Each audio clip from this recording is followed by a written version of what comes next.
Alright lads, what is the crack? Today we are going to be talking about shoulder injury management, specifically for powerlifting, but this is the process for pretty much any injury rehabilitation and management, so you can extrapolate the steps that we're going to take to pretty much any injury.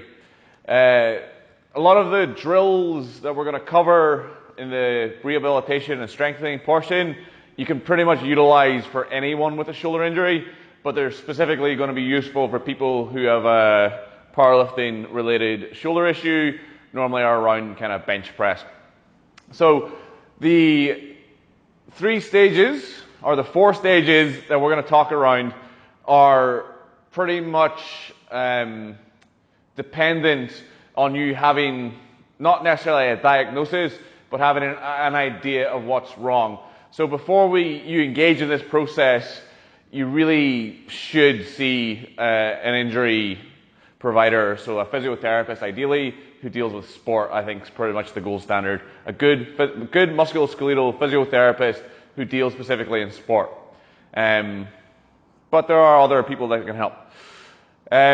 So the first thing is load management. So the first thing we're going to cover is load management. So if you have an injury, whether it's tendon or a tissue, if that tissue is inflamed and reactive, we need to stop poking the bear.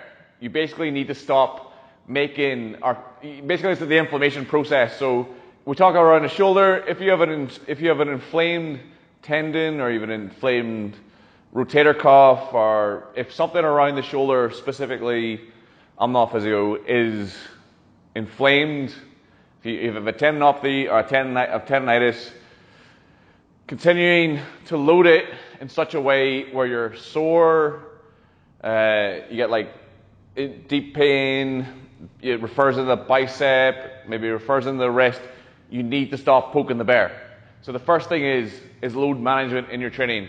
So that might mean you need to adapt your training, you need to make it lighter, maybe you need to replace, for example, a straight bar bench press, maybe you need to replace that with dumbbells, maybe you need to replace it with a football bar. You need to find a way of training that doesn't aggravate the shoulder or aggravate the tendon or aggravate the injury. So the first thing is load management. Set up your training so it doesn't re-aggravate or doesn't make whatever the existing injury is worse. So that's the first thing, is load management. And that's before you can begin any process of rehabilitation or any process of improvement. If you don't manage the load, you're just going to be constantly dealing with symptoms. And we can't rehabilitate if we're dealing with symptoms. So you need to adapt either the amount of weight you're lifting, the amount of sets, the amount of reps, the amount of days, the exercise variations. You need to find a pattern of training that is productive. It has something to focus on, something to work on, but it isn't going to aggravate your shoulder. So you could maybe look at changing your bench setup so you have a better arch, and maybe you bring your chest up more, shoulder blades back and down. Try and keep the load off the shoulder as much as possible in your setup, and just do that with lighter weights. Maybe use a 2 to 3 day a week frequency, train around 50 to 60%, and just try and like move better. And then maybe use dumbbells, shoulder work, lots of back work. Try and like build strength and size in the back. Try and work on maybe your strength in your bench row, your strength in your dumbbell row. Work on your shoulder strength, pull-up strength. Try and work everything you can that isn't what's aggravating it. And whatever is aggravating it, modify it, or try and engage in a training process that's going to be more fruitful in future. So that's the first thing. That's the training load. It needs to be adapted so we stop poking the bear. The next thing is we need to restore range of movement. So this is probably more applicable for weightlifters or other athletes. But specifically for me, I actually had an issue where I didn't have enough external rotation in the shoulder. It's a lot better now. I've been working on it for about a year. But if we don't have sufficient either internal or external rotation, we don't have full lift, don't have full range this way. If it's going to impede our training going forward, before we start loading and before we start returning to training, we need to restore active, or if you're working with a physio, also passive range of motion. So that's the second thing, is we need to restore normal, full range of motion. And if you're post-surgery, that's a much more important step. So if you have a labrum repair, for example, you're going to be extremely restricted in what you can do. So before you can load the limb, you need to restore range. So this is a step for a lot of people who are who have maybe a tendinopathy or a tendinitis that they're not really dealing with correctly. Step 2, most people can probably just skip over. But if we don't have step 2 in place, if we don't have sufficient passive and active range, then we're just going to come up against problems later down the line. So we really want to restore that active and passive range of motion if we haven't already. So for a shoulder, just straight up lift, full extension, side lift, external, internal ROM. My internal's not great, but I only need a bench press. It doesn't matter.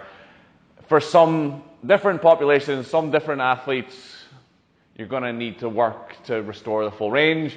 For powerlifting, if you have a reasonably healthy range, it's fine. So yeah, step 2 is restore range of motion, passive and active. If you're working with a physio, this is something they can help guide really well. So the next thing, so once we've adopted the training load, so we're no longer poking the bear, we are working on, or we have restored active and passive range of motion to full, and we're happy with that.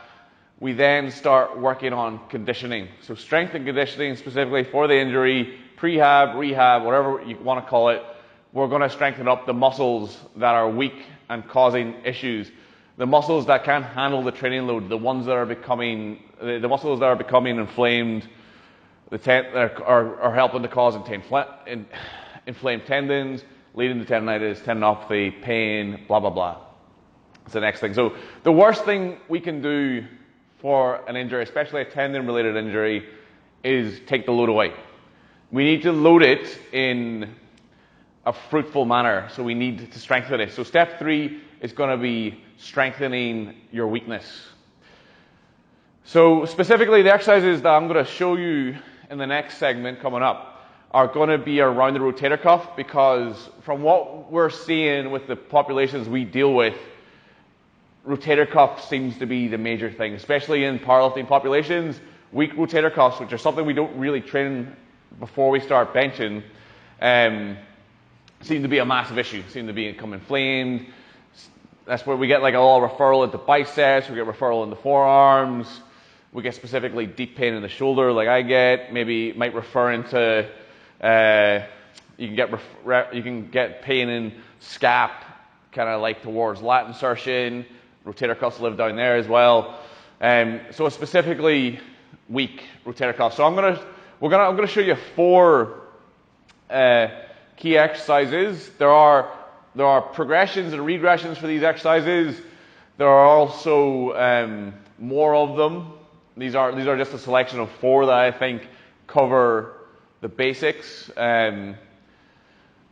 But these are going to be key for the rehab process. So you want to treat your strength training for your weakness the same way you would treat any other training process. We're trying to get stronger at it. So if we're working on a rep range, we want to add more reps as the sessions go on. If we're doing maybe like 15, 20 reps, we need to increase the weight. So we want to increase the weight, increase the reps. If we're doing stability drills, we want to increase the time doing the drill. So if we're doing, I'm going to show you 3 movements to strengthen rotator cuff, and also 1 stability movement. I'm going to show you the kind of the levels that I'm doing that I think are fairly useful. And if you want to look at progressions for them, you can go online and do so. So that's what we'll do now. We'll cover these 4 movements. Okay, so we're going to use 2 band exercises. So ideally, you want to have a band with a pair of handles. You can get these on Amazon. I'll show you a link in the description for these. So the first exercise is just going to be like a reverse fly or a T. So from here, arms straight, shoulders back and down, squeeze the shoulder blades together, and a nice slow tempo like a 202. Come out, full range, and return back. So keeping the shoulder blades back and down, squeezing them together the whole time. We want to use a nice slow tempo on this, full range the whole time, so shoulders back and down, squeeze together, arms straight at the start, come out, and back. Full range, shoulders back and down, squeezing the shoulder blades together the whole time. So we want to perform that for 10 reps. So the next one, similar idea, just working more on external rotation, starting here. Before we start, shoulders back and down, squeeze the shoulder blades together, come to here, and then we're just going to rotate on the shoulder, and then back down. Again, whole time, shoulders back and down, squeezing the shoulder blades together. Trying to use a nice smooth tempo, think like a 2-0-2. 1, 2, 1, 2. Works quite nicely on this. So the back, so you can see. Shoulders back and down, pull in, keeping the shoulder blades pinched together, suppressing, scap, retracting, suppression of scapula, using a nice even tempo the whole time. So again, 10 reps on that. So we can increase the reps, so if that becomes too easy, we can use if we want to maybe do a 303 tempo or a 404 tempo. To increase the difficulty, we can increase the reps, or we can increase the resistance on the band. So those are the first two movements. Okay, so this one is known as Scap Angels. You're going to want to start with pretty light weights, something around half a kilo or 1 kilo. You're going to lie face down, starting here. You're going to move, keeping the arms straight, keeping the weights off the floor, come all the way up, and then back down. So we're going to use a similar kind of 2-0-2 tempo. We're going to perform anywhere from 6 to 12 reps on this. This is quite a challenging one. This for me is one of the key movements, and definitely something you want to look at having in your training. So we'll just do a quick little demonstration. So I'm just going to use 2.5s on this. So face down, grab your plates, keeping the arms externally rotated at the shoulder. Try to keep your shoulder blades pinched together the whole time. Full range, good slow tempo.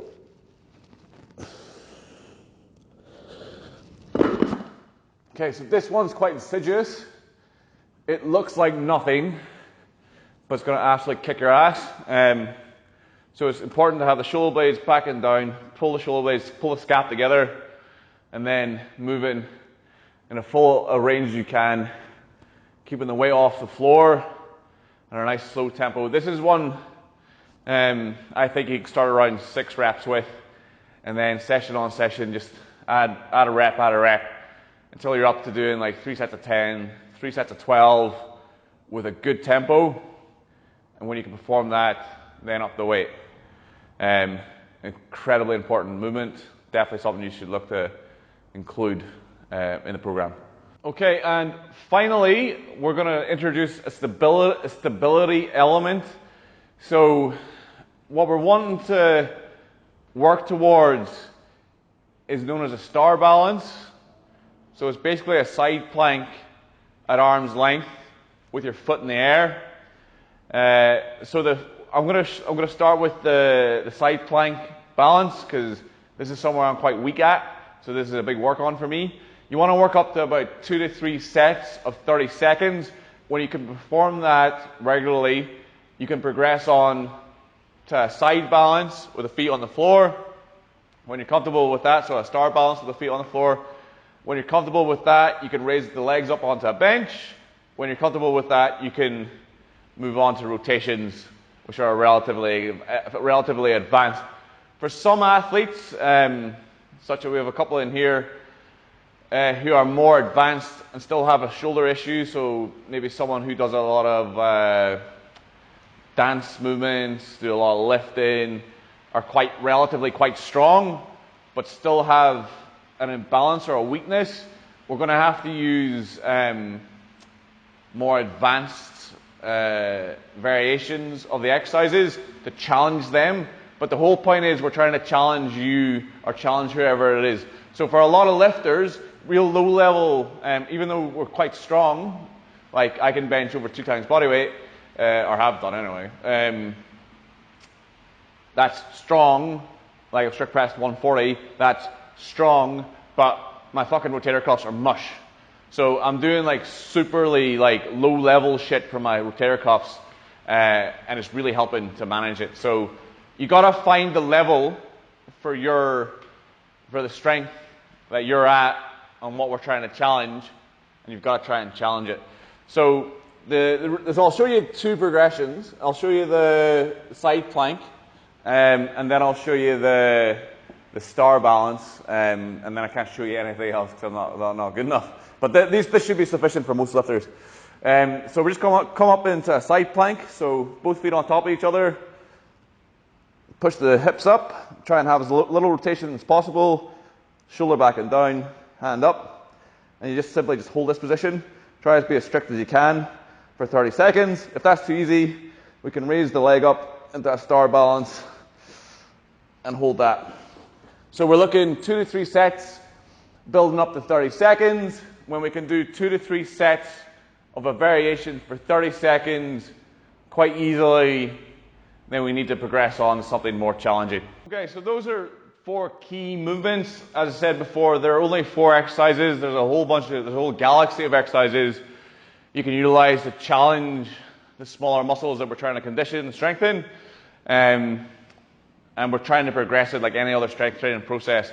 So we're trying to increase the reps, we're trying to increase the load, or we're trying to push the time or push the difficulty of the exercise that we're trying to perform. So the rehabilitation, we could either look to do it like 3 times a week or 6 times a week. If we're doing it 6 times a week, we want to choose 2 or 3 exercises per session, and we want to maybe have like an A and a B session that we use. So we perform A on Monday, B on Tuesday, A on Wednesday, B on Thursday, and we're going through that process. We're constantly trying to push to improve, either improve the reps, improve the load, or improve the duration. If we're going 3 times a week, then we want to utilize 5 to 6 exercises in the session, and we want to go a little bit harder on those sessions because we get a day off to recover in between. It's the same strength training that we all know. It's just using movements that we aren't familiar with and conditioning muscles that we don't normally train in our day-to-day strength training. And that's why we need to do it, so we're conditioned so we can train. So that's stage 3 is to strengthen. Stage 4 is return to performance. So return to play, return to performance. So we're looking to get back to setting personal best. We're looking to get back to being able to push at a level where we're improving, where the goal is performance gain.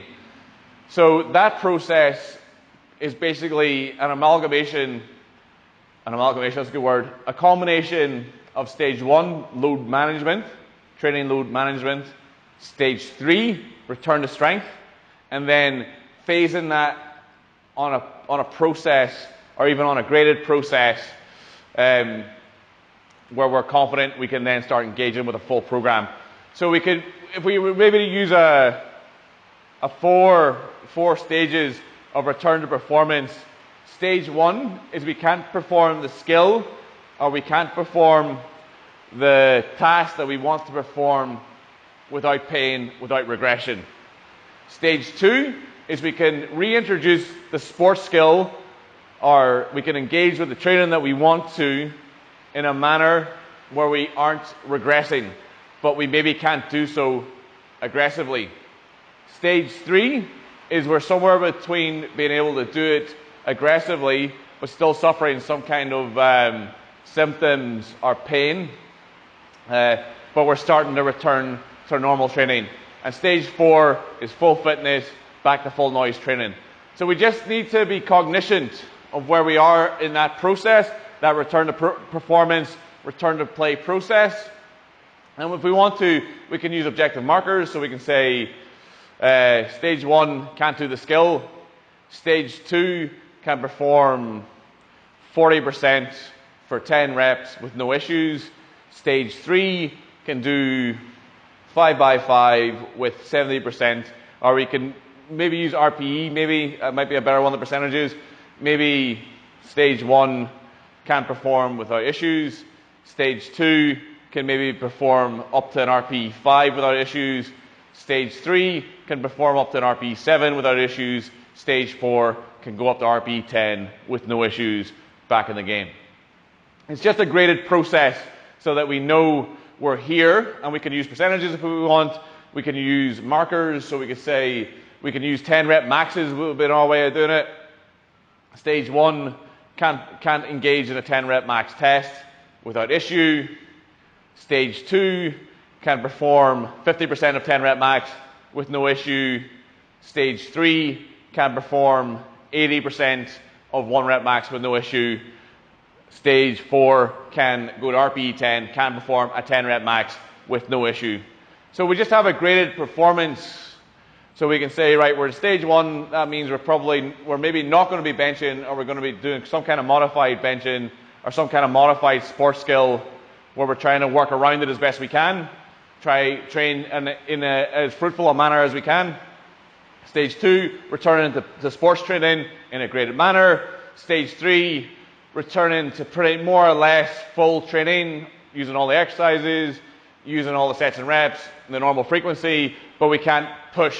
We're not in a performance state yet. Stage 4, full noise, back to performance. It just gives us some kind of framework to think around when we're returning to training, returning to performance, so we know where we're at. And when we know where we're at, we know the boundaries we can live within. So if we're at stage 1, we know we're not going to be training like we're at stage 4. We know we're not going YOLO. We know we're not doing rep maxes. If we're at stage 3, we know we have to have in the back of our mind we're still not 100%. If we're at stage 4, we know we can just go for it and just train and forget about it. So it just gives us a framework to think around. And that's what the whole return to performance, return to training process is about. It's about putting some kind of objective process in place, so we're just working towards something. And those can be decided either by the athlete or the coach, or together, or the physio, the athlete, the coach can come together and come up with some kind of gradation that you're happy with. There's no real process that exists for this in powerlifting that I'm aware of, but it's something we utilize in rugby quite a lot. Okay, thank you very much for watching. I hope you find this interesting. Please like and subscribe, all that good stuff. Check out our link tree below where you can check us out online. Thank you very much. Thank you very much for watching. I'll catch you in the next one. Goodbye.